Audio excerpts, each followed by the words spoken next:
Guys, voice over lang muna ito. Ginawa ko dahil ang intense ng eksena ni Lusheng.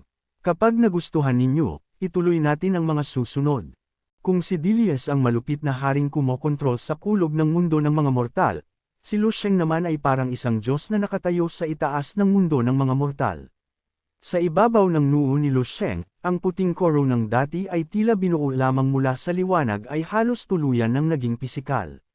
Sa pinakagitna nito ay makikita ang hugis ng isang naglalagablab na araw. Pinoong mga guhit na kulay ginto ang kumalat sa buong korona, na para bang mga ugat ng banal na enerhiya. Purong puti ang korona, ngunit hindi ito mukhang payak. Naglalabas ito ng hindi maipaliwanag na karangyaan, kadakilaan, at awtoridad. Para bang ang mismong koro ng iyon ang simbolo ng isang kataas-taasang nilalang na nakatayo sa ibabaw ng lahat ng bituin. Sa ilalim ng puting korona, nanatiling tahimik ang mukha ni Lusheng.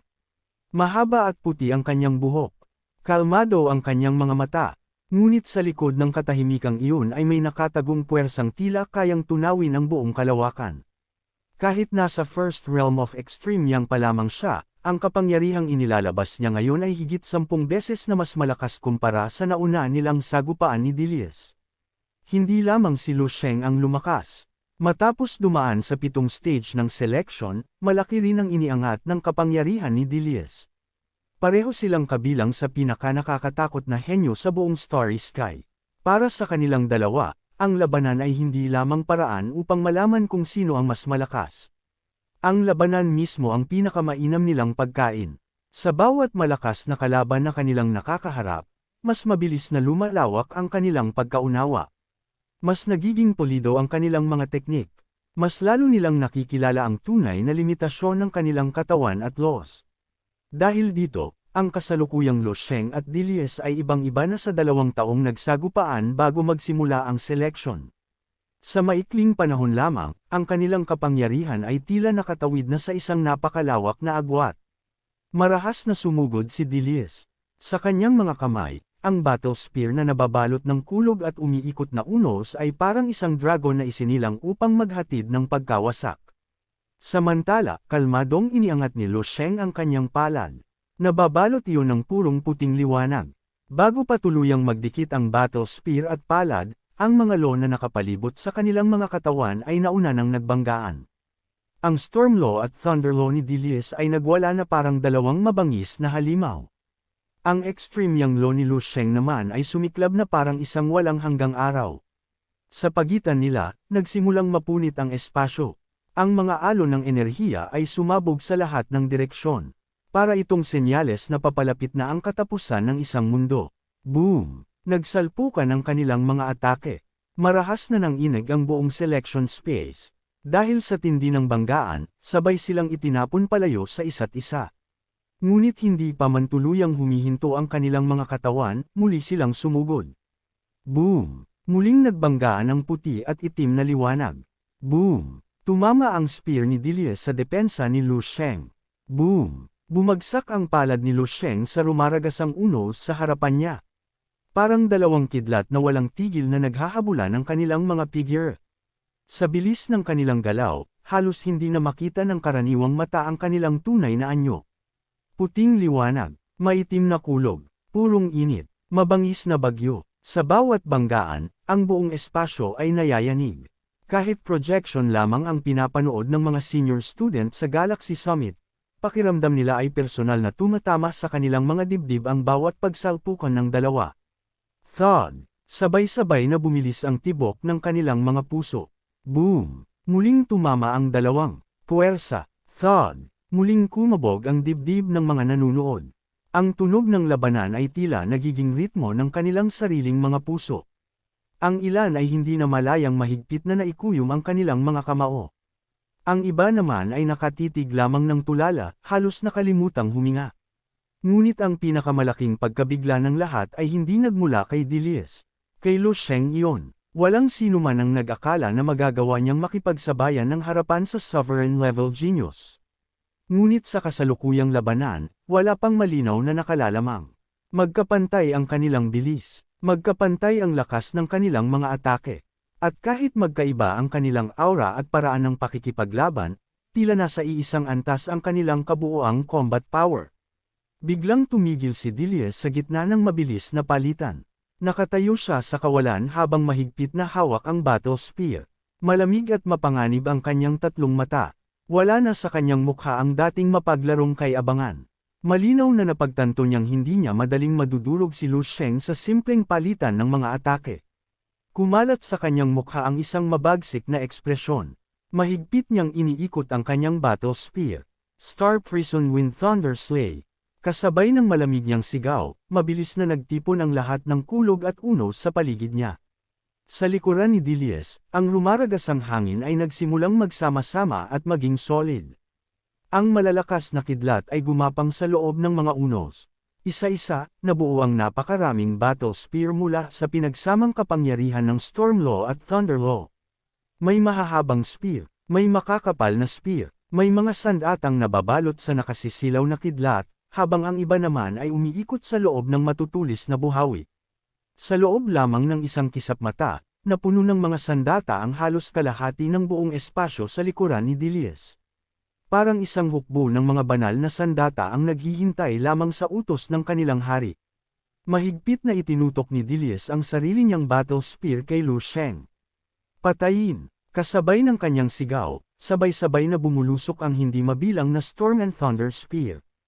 Parang isang dambuhalang tidal wave ng pagkawasak ang sumugod kay Lu Sheng. Walang maaaring tagwan, walang ligtas na direksyon. Ang espasyong dati ng puno ng mga bitek ay lalo pang napunit. Naging parang isang luma at sirang sako ang buong kawalan, halos hindi na kayang panatilihin ang sariling anyo. Nang makita ng mga senior student ang teknik ni Dilius, sabay-sabay na nagbago ang kanilang mga mukha. Nanlaki ang kanilang mga mata. Ang ilan ay nakaramdam ng matinding paghanga, habang ang iba na may tila nakalunok ng isang mapait na bagay dahil sa inggit at kawalan ng pag-asa. Weapon Materialization Tier. Naabot na ni Dilius ang antas kung saan maaari niyang gawing tunay na sandata ang kapangyarihan ng kanyang laws. Wala pang isang araw mula nang umakyat siya sa level 13. Anong klaseng nakakatakot na talento iyon?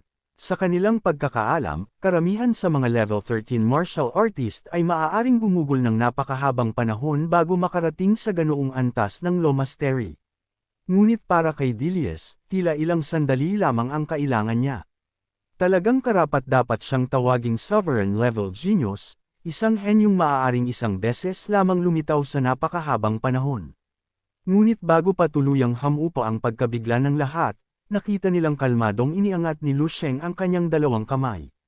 Walang sandata sa kanyang mga palad. Gayunman, dahan-dahan niyang inilagay ang kanyang mga braso sa posisyong tila may hawak siyang isang malaking bow. Ang isang kamay ay nakaharap sa unahan. Ang isa naman ay marahang humila paatras sa isang hindi nakikitang bowstring. Sa pagitan ng kanyang mga daliri, nagsimulang lumitaw ang purong puting liwanag. Unti-unting hamaba ang liwanag, naging manipis, naging matalim, hanggang sa tuluyan itong naging isang puting palaso na may pinong gintong ningning. Pagkatapos, isa pang arrow ang nabuo. Sinundan iyon ng ikatlo, ika-apat, ika-lima. Sa loob lamang ng ilang sandali, maraming puting arrow ang tahimik na lumitaw sa paligid ng kanyang mga kamay. Ang kanilang mga dulo ay napakatalim na kahit ang simpleng pagtitig lamang sa kanila ay nagdudulot ng hapdi sa mga mata ng mga nanunood. Parang nakapaloob sa bawat palaso ang walang hanggang liwanag at init ng buong mundo. Sa dulo ng mga arrow, nagsimulang lamambat ang mismong espasyo.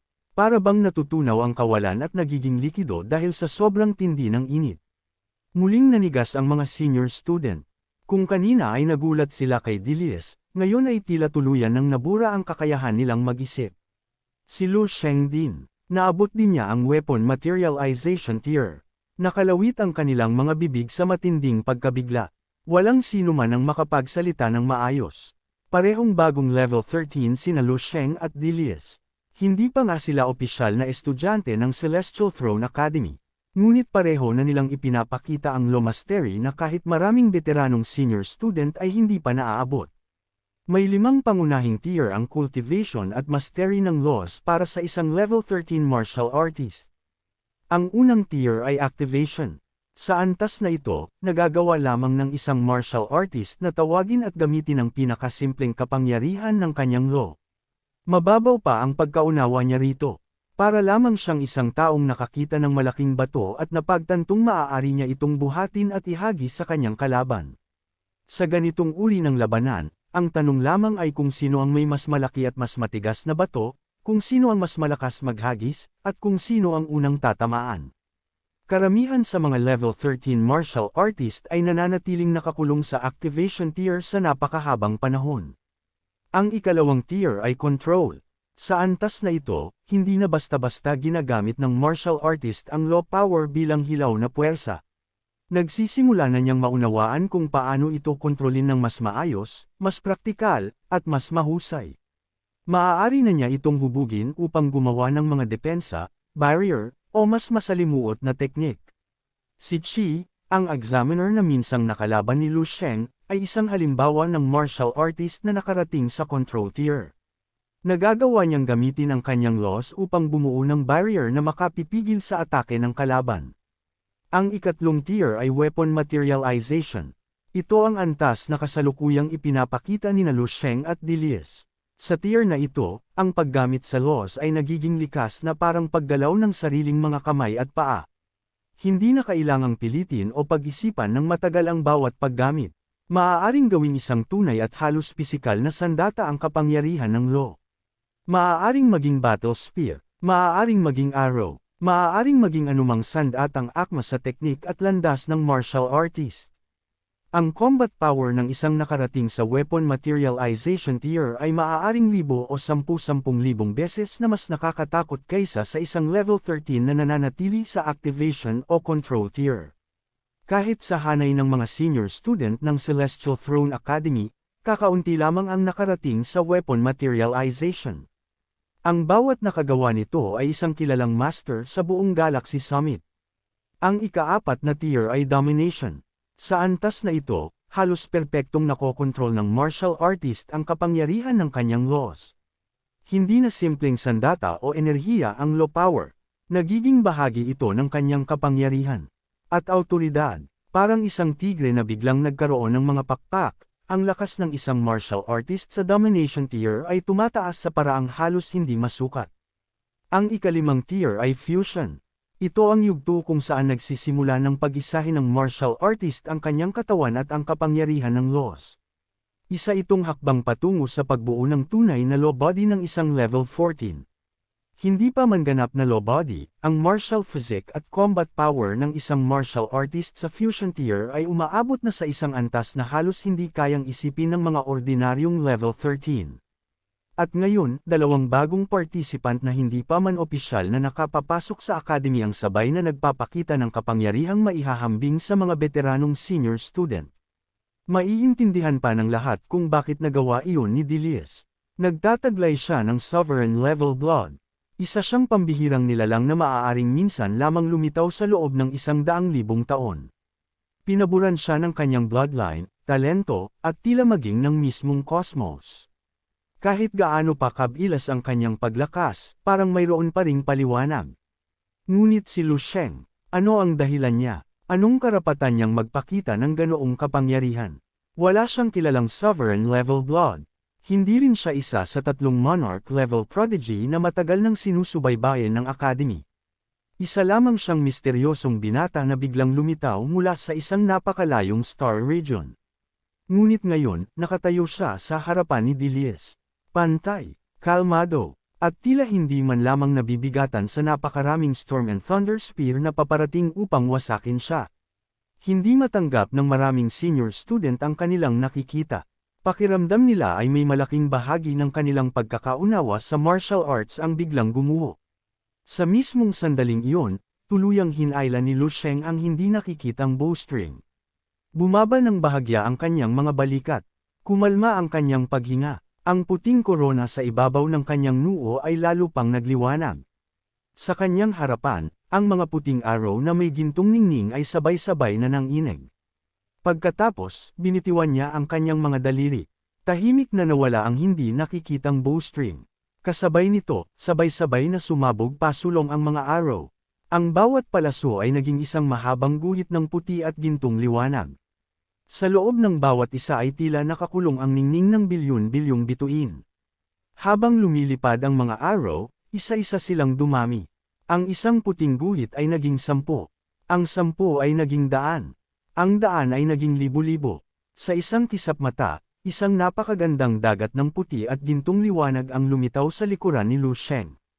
Para itong isang bagong galaxy na biglang isinilang sa loob ng selection space. Sa kabilang panig, ang hindi mabilang na Storm and Thunder Spear ni Dilius ay dumating na parang isang maitim na tidal wave ng pagkawasak. Nagtagpo ang dalawang hukbo ng mga sandata sa gitna ng kawalan. Puting araw laban sa maitim na spear. Extreme Yang laban sa Storm at Thunder. Liwanag laban sa mapanirang bagyo. Boom! Nagsimula ang unang pagsabog. Sinundan agad iyon ng ikalawa. Pagkatapos ay ikatlo. Sunod-sunod na nagbanggaan ang libo-libong low weapon. Ang bawat pagsalpukan ay nagsilang ng napakalaking pagsabog ng puti, ginto, itim, at asol na liwanag. Mabilis na nilamon ng mga pagsabog ang buong espasyo. Hindi na makita ang mga figure ni Lu Sheng at Dilius. Wala nang makitang lupa, langit, o kawalan.